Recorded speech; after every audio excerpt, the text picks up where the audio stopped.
Selamat pagi Bapak Ibu yang kekasih di dalam Tuhan Yesus Kristus.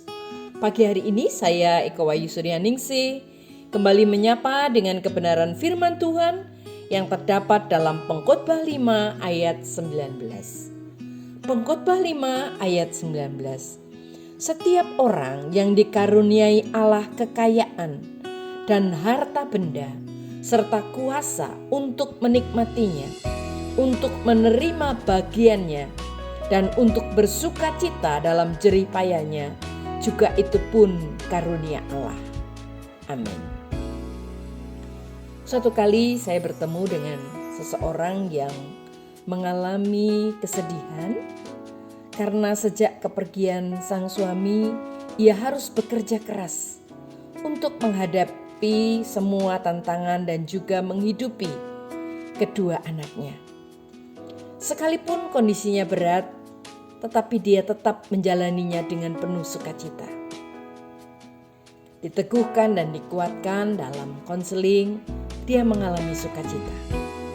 Terlebih dengan penghasilannya, ia mendapatkan kebahagiaan baru karena dia dapat menyisihkan uang untuk berbagi.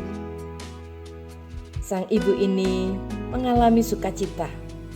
Selain mendukung kegiatan gereja, juga beberapa kegiatan sosial bisa dilakukannya. Bukan karena ia berkelimpahan harta, tetapi karena dia mensyukuri berkat Tuhan dan hatinya terketuk melihat sesama yang membutuhkan uluran tangan. Bapak, Ibu, dan saudaraku yang kekasih di dalam Tuhan, berkecukupan secara ekonomi, lebih tepatnya hidup berkelimpahan, seringkali inilah yang menjadi tolak ukur kebahagiaan. Sehingga orang memikirkan bahwa semakin kaya seseorang, semakin bahagialah hidupnya.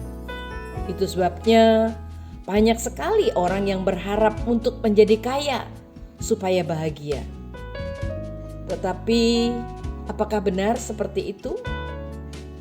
Malangnya, kekayaan yang terus meningkat tidak selalu membuat orang bersyukur dan merasa cukup. Apalagi untuk merelakan sebagian hartanya bagi orang lain. Merelakan untuk berbagi sangat sulit. Bahkan tidak mungkin jika kekayaan itu justru menimbulkan ketamakan, ingin mempunyai lebih lagi dan lebih lagi, lebih banyak lagi dan lebih banyak lagi. Realita inilah yang juga diungkapkan oleh pengkhotbah untuk mengingatkan kita.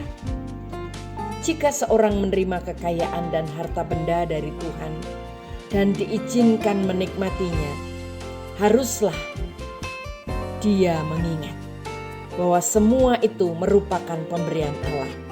Dengan mengingat bahwa Allah adalah sumber segala berkat kita, maka juga sudah semestinya berkat tersebut kita gunakan dengan penuh tanggung jawab untuk kemuliaan Allah.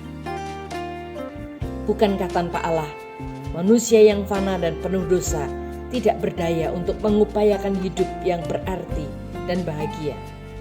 Karena harta kekayaan hanya sarana, sedangkan kebahagiaan sejati hanya ada di dalam Tuhan.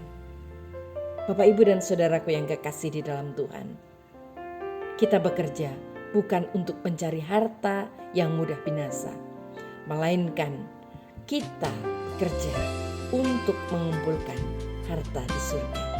Amin. Mari kita berdoa.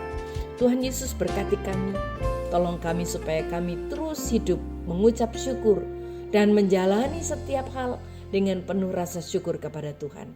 Berikan juga kerelaan pada kami Tuhan, untuk kami dapat berbagi buat orang lain.